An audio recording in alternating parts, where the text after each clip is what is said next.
10 years ago in Jamaica. Yo, the party going last night, dog? Party shot, you know. No, in Jamaica. Yo, bro, party did lit last night? Yeah, nigga. It was lit. Still don't get it? Okay, that's fine. Let us get into it.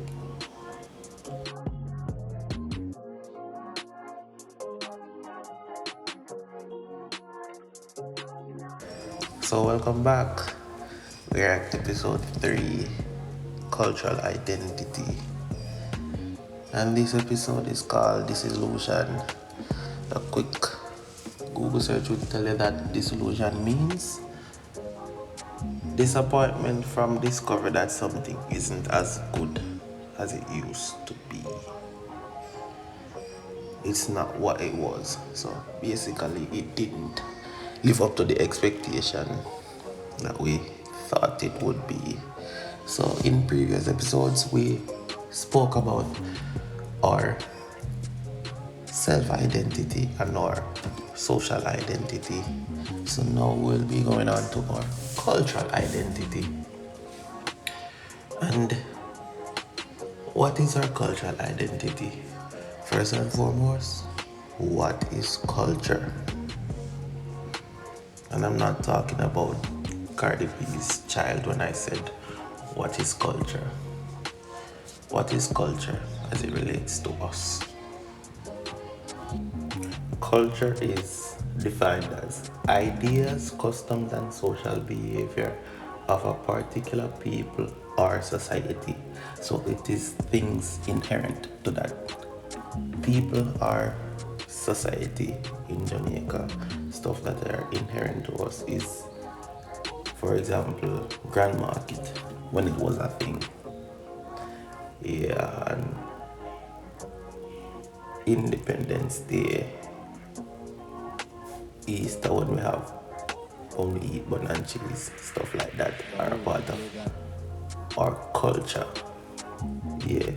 So what is our cultural identity?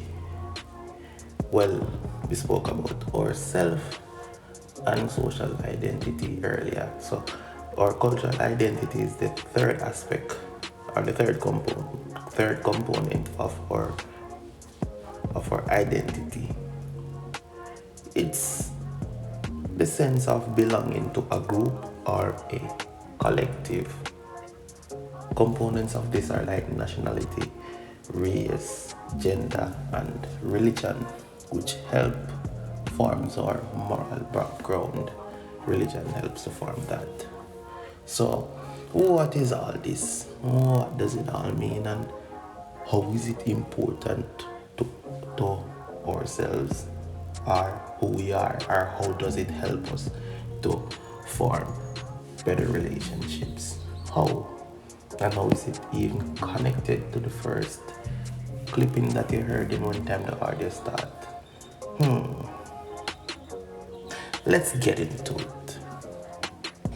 A founding father of the United States of America once said, if you don't stand for something, you will fall for anything. Meaning, you can be easily swayed. You're like a blank canvas, can be easily dyed in any color by anyone. As with the wind, anything goes. Yes, our cultural identity is passed on to us based off our demographic or our geographic location where we are. So our cultural identity for Chinese is because they're in Asia and that is unique to them, and for Japan, for Russia, etc., etc., etc. So yes, it's unique to everyone. But here in Jamaica, as Jamaicans, black people mostly, we tend to start adopting other people's tradition and forgetting our own. And that's why a lot of stuff that we are not okay with becomes a part of our culture or finds its way into our culture and a lot of stuff and is accepted by the younger folk, and that causes outrage among the older folks. But to be honest, in Jamaica, the Chinese who are here, they have preserved their culture. And if you see it, most of them, the Chinese who owns business establishments, when they have their children are homeschooled.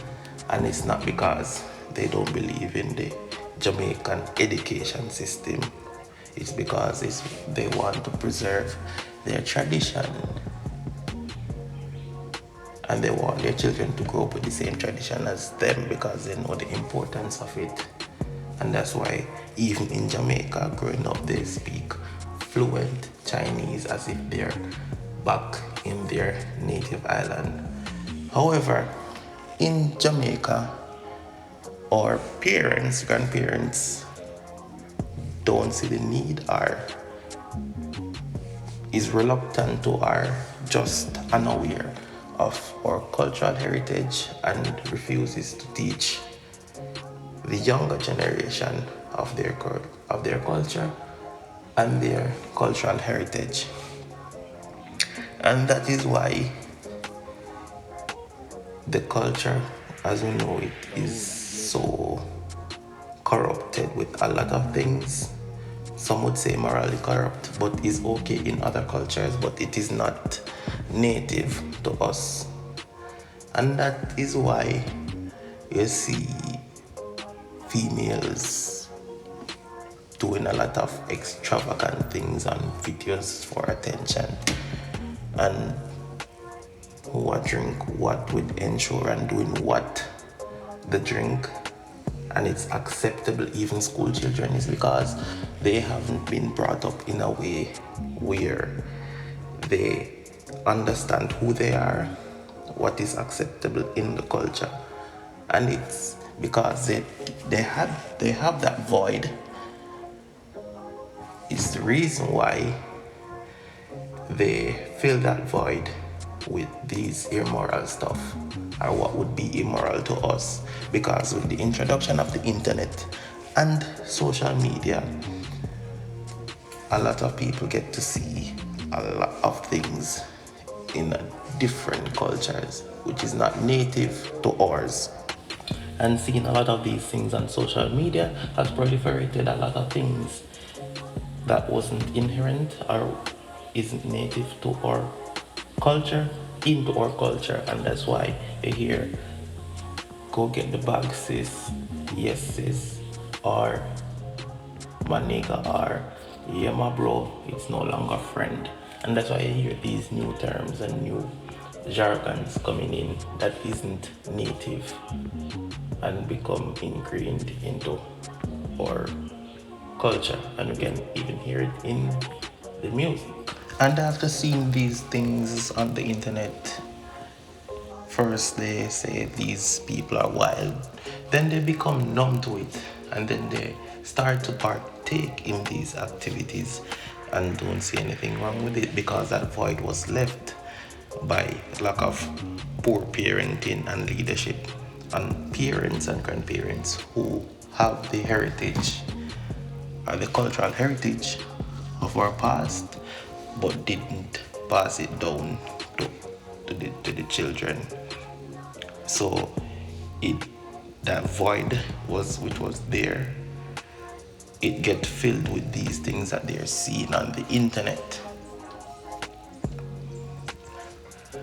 And that's how the foreign cultures have influenced our music,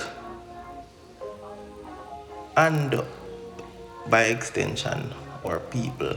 And that's why we have artists and renouncing dancehall music and choosing pop and those stuff and finishing away with Jamaica and these things. It all because of these things. They don't have a love for their country, which is a part of their identity, so they do not have a love for themselves. They do not see the importance of this, or they see it as something that they should detest or be far from. And that's why persons in Jamaica will take a plane and go abroad and stay abroad, and on their social media you'll see they quickly change the Jamaican flag to a United States flag or a UK flag because they think the Jamaican aspect of them is something that they should detest and should change, and it's the part of them that they should put away when it's a necessary component of them, even more than they know. Our cultural identity is important because it can be used of social mobility, help us to communicate with others and help others to communicate with us. And being, even now that the world is more culturally diverse, it also helps persons to understand who we are and what we stand for and what we don't. That's why when a person who is Jamaican goes into a different country and adopts behaviors of that country or do stuff that is inherent to that country, persons in that country will look on them weird, like, you're Jamaican, these things aren't inherently what a Jamaican would do. Cultural identity is important when time selecting relationships because it helps us to understand who that person is and how to better understand that person. And it also helps us, the person, in selecting a mate or any relationship it might be. Whether it's business, if you're Adventist, then you know that you're not gonna work on a Saturday, or you wouldn't book a job that requires you to work on a Saturday. And in an intimate relationship, it lets you know or helps you to understand the other person, or help you to understand you yourself and what you are okay and what you're comfortable with. And if you do not stand for something, then you will find yourself doing a lot of things that you're not comfortable with or wouldn't be okay doing because you never stood up or set boundaries. Okay, so we have come to the end of another thrilling episode. Remember to like, share, and subscribe. Click the bell notification so you get notified when I make another video. And remember, the podcast is now available on all reputable streaming platforms. So if you don't have the time to sit around on YouTube, you can listen it on any platform, whether it be Apple Podcast or Spotify, whatever it is, it's there. So whether you're working or you're walking or you're driving, it's available. So go get it. Thank you for watching. See you in the next one.